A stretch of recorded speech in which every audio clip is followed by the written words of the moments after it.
What is going on, guys? This is your boy Tanveer Side, the Bengal Dragon. Make sure to hit that like, subscribe, and bell notification buttons. Right. The Last of Us Part 2 release is just around the corner on Friday. Okay. So, like so many others, I went back to the first Last of Us and had a look. I'm like, you know what? All this hype about the release of The Last of Us 2, a lot of things online, people spreading a lot of rumors, and all these people talking about the story, the leaked story or whatnot, The Last of Us 2, Neil Druckmann and the guy that voiced Joel, coming out and saying that, do this and do that, please buy the game, whatnot. I'm like, okay, let's go back to The Last of Us first part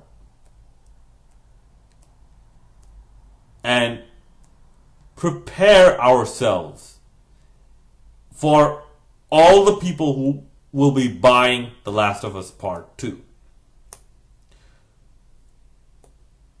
And speaking of buying The Last of Us Part 2, there's something I will have to address later on in the video. And yes, this is the part where you would see jump cuts.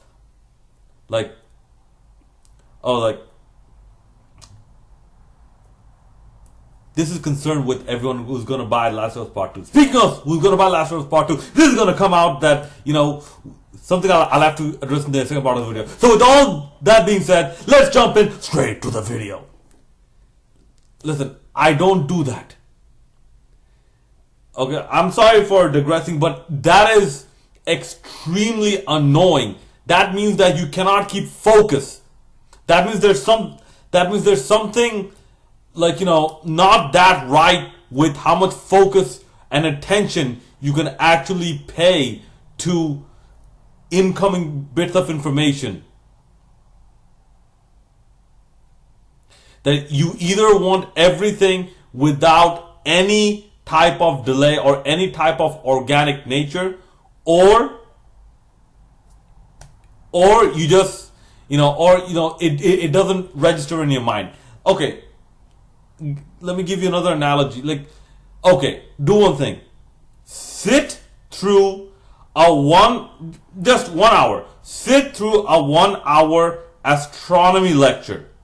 With just having some basic knowledge about astronomy, sit through a 1 hour astronomy lecture and see how much you retain.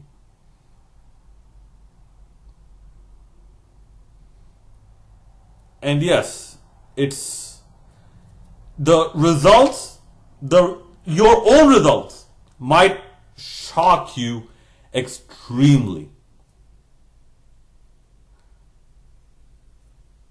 I'm sorry, I don't know why I digressed. It's a lot of things have been frustrating me lately.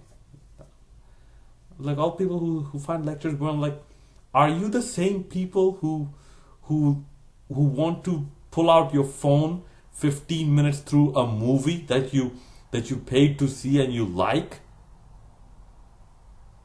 And you think something's wrong with the world and something's not wrong with you? Huh. Anyways, listen, and by the way, that's another discussion for another day. And yes, I have seen all the arguments and counter arguments, and I have seen the cesspool, basically the intellectual cesspool that they exist in. Okay, and it is very, very easy to deconstruct. Very easy to deconstruct. In fact, yes, I know, you shouldn't be saying that.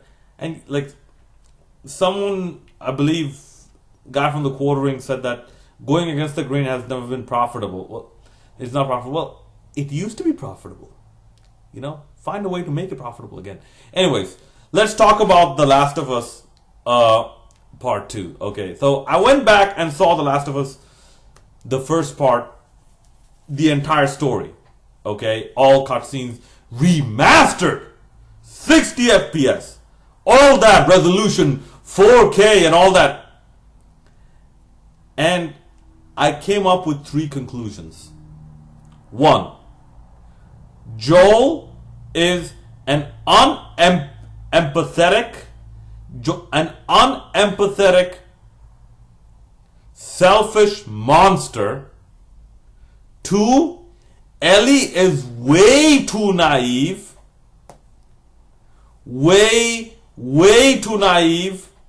And 3, like there are too many more, but these are the 3 main ones.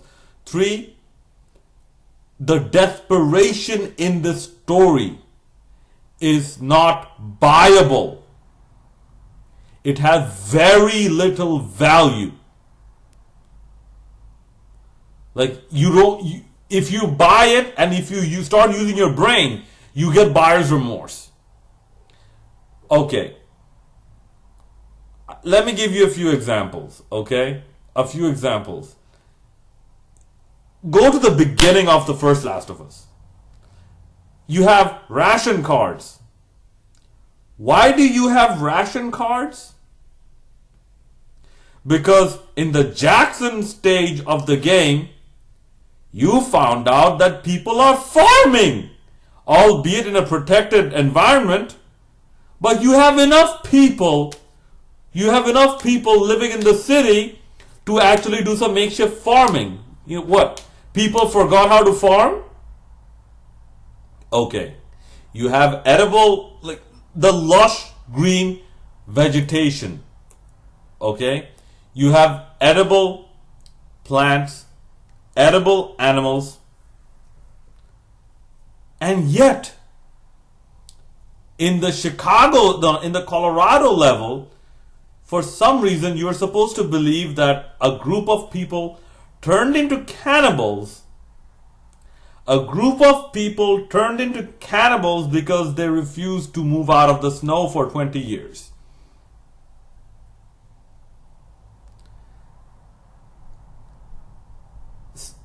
So that's why I went back and I recall calling The Last of Us the most overrated game of all time. And looking back, I'm like, good Lord, if I could double down on that, and make that point even more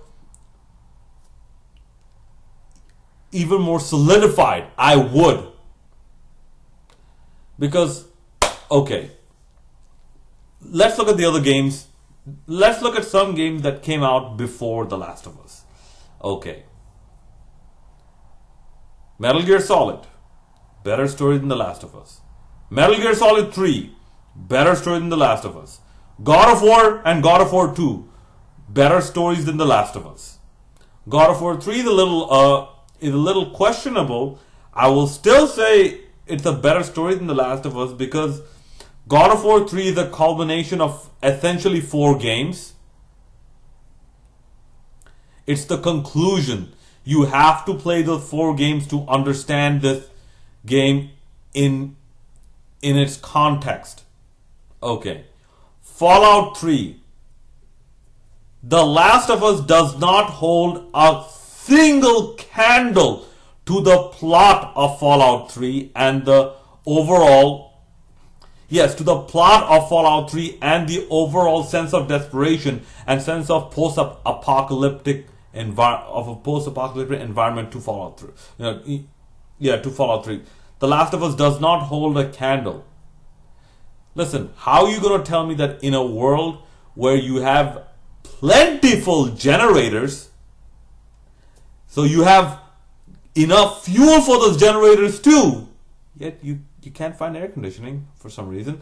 Okay, people figured out how to start a hydroelectric power plant. The military still manufactures things. Okay, so there's manufacturing still going on. Okay, ammo is being manufactured. Fuel is being extracted. Otherwise, how would so many of the tanks and helicopters run? Okay. Armored vehicles are being manufactured. That means there's still metal production. In such a world, How are you supposed to believe that it's like, you have to be absolutely brain dead to believe that this is a post-apocalyptic world. That yes, hospitals are abandoned, universities are abandoned, everything is abandoned, and yet there are monkeys still around in cages for 20 years. There's a giraffe, there's a horse, there's a rabbit. I'm like, good lord.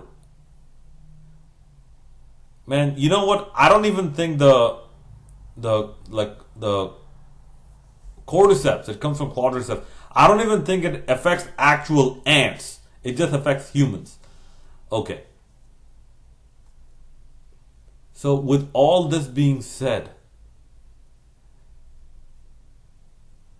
I still don't see it. The Last of Us in no way, shape, or form is a masterpiece. In absolutely no way, shape, or form is The Last of Us a masterpiece. And yes, I said I wouldn't play Left Behind. I'm sorry. I had to bail on that. I played Left Behind. And Left Behind made even less sense. Left Behind could be broken down into two parts. Okay? One by the Beyonce song I'm a Survivor, and the other one by that 80s, 70s or 80s song that girls just want to have fun. It's a mishmash of two girly songs. I mean, I didn't mind the Ellie survival part that much. I was okay with it, but the part with Riley where they're reading the joke book and they're playing and they're going around the merry-go-round and they're playing a pretend arcade game. Oh my god. I'm like, whoever wrote this script is not qualified. I don't know who wrote that script for Left Behind, but it seems to be someone different from who wrote the script for the main game. And yes, I have seen the spoilers of The Last of Us Part 2. From what I can say,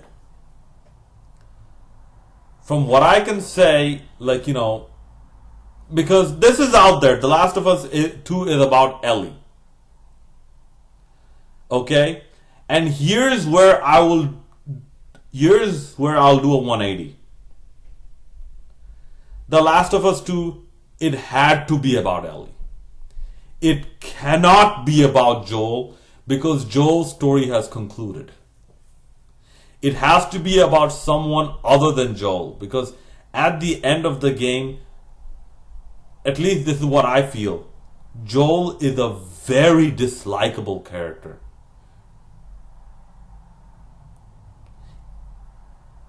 See, okay, credit where it's due. Okay? Credit where it's due. That ending of The Last of Us, it wasn't the best ending I've seen, but it was a good one. I mean, games like Metal Gear, Metal Gear Solid, some of the Metal Gear Solid games, some of the God of War games, they have way, way better endings than that because they tell it with not a bit more, a lot more emphasis and a lot more context. But yeah.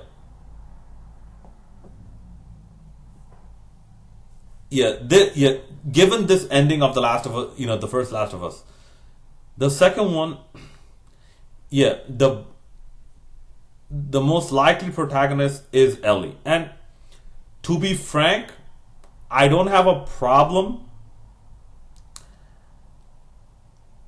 I don't have a problem with Ellie being the protagonist, but see, here's why I wanted like someone like Tommy or Joel or some of the male character to be a protagonist, because see go back to my Last of Us review. The Last of Us reminds me of Splinter Cell, and more specifically Splinter Cell Conviction, which also is another game that has a far better story than The Last of Us, because it tells a connected, like, it tells a connected larger scale story where you fit in. So yeah, I always, especially in Splinter Cell Convictions, I always liked the Sam Fisher, how they redid Sam Fisher from the previous four games. I love that.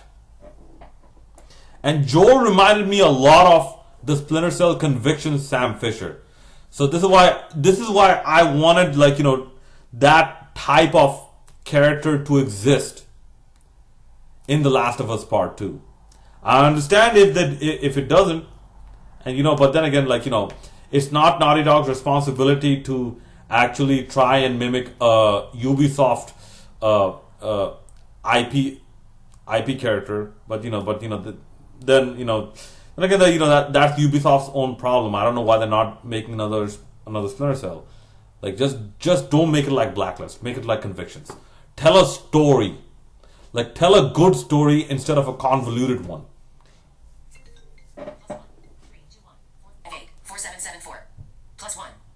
I'm sorry about that. 10:12 p.m. Muted. Okay, so, but apart from that, like, I've heard this game looks gorgeous. I've heard, like, it, like, presentation wise, display wise, it is very good. Now, here comes the conundrum. Should I buy The Last of Us Part 2? Because my PhD research is looking into how to improve upon a lot of these type of things. And I'm sorry. I'm not sorry. I'm not sorry. Because see, if you remain silent, nothing will change. If you raise your voice, there is a risk. There is no such thing as raising a voice without risk. And the desire for change always comes with risk.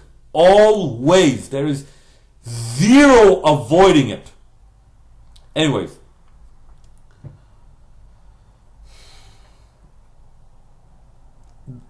I've seen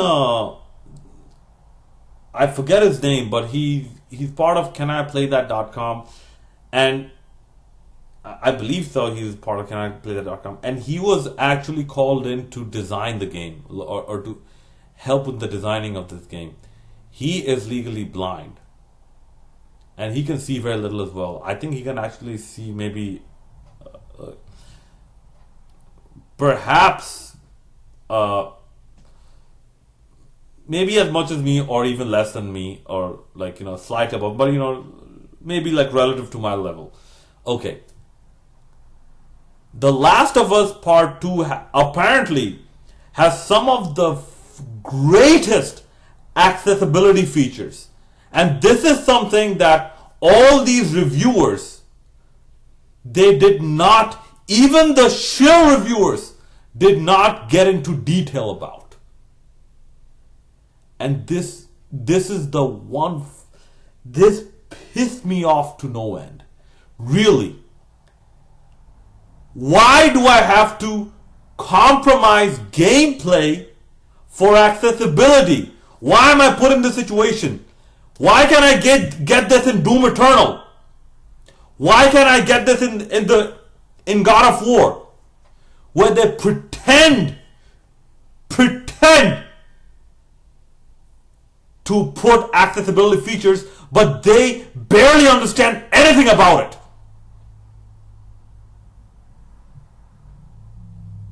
God. Barely understand anything about it, really. Okay?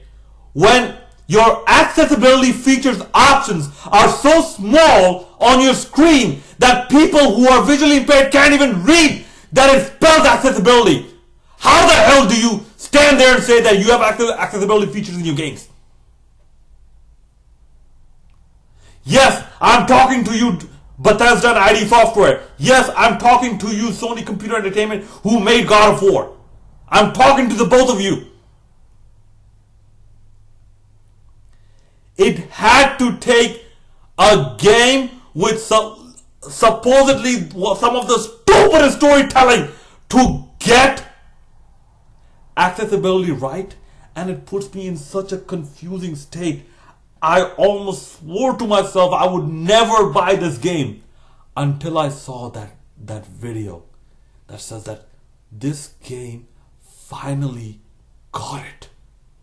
It finally got accessibility, where all these other games, they want to champion everything else. One of these games, Cybermorph, whatever. Oh, I can customize genitalia. That is such a big accomplishment for us. That is freedom of expression. I'm like, you need to shut the hell up, okay? Get out of the way, because you are people who cannot move in the right direction, and make way for people who can move in the right direction. People with a balanced side of both things. I'm sorry I had to snap, but it has come to this. Why can't I get this type of accessibility in a game like Doom Eternal? Because the parts that I can play in Doom Eternal are awesome, but the parts that I cannot play is excruciating. You have no idea how excruciating it is. Even after turning up changing so many of my settings on my TV. Okay? This Protonopia, this, Presbyopia. No, it doesn't work. They still didn't get it. They still didn't get it. And this is why, I really don't want to buy The Last of Us Part 2, because I don't want to support Naughty Dog, because they, after The Last of Us Part 1, I'm like, I would not pay money for this game, because the game, it doesn't deserve money. It's a simplistic daddy gets a surrogate daughter story, and that too is not done very well, because you have more deserving characters in the story itself. But their accessibility design, I really want to see it. And I want to see the finer details of it.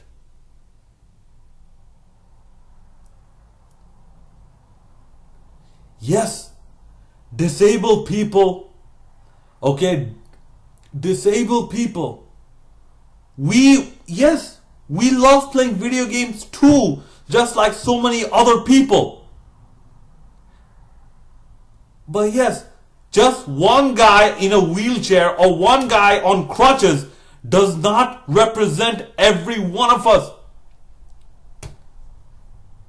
Just like one guy from, Khabib Nurmagomedov, he does not represent every Cyrillic language speaking person, every person who uses the Cyrillic alphabet to speak.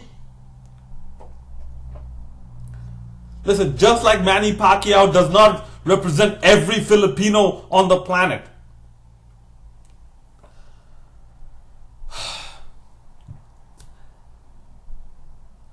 I have still not decided. Please put it down in the comment section below. Should I buy The Last of Us Part 2? And believe me, if I buy it, I am most likely going to have gameplay footage on with the accessibility features active, so that I can show you what I think about the accessibility and whether or not this game is playable for me. As for other game developers, And as for like even the disabled community at large, there's some disappointment factors there as well. But yes, please, especially game developers, please stop taking accessibility features as a favor done to disabled people. Okay? Our access to entertainment is not by your favor. Hit the like and subscribe button. I'm out.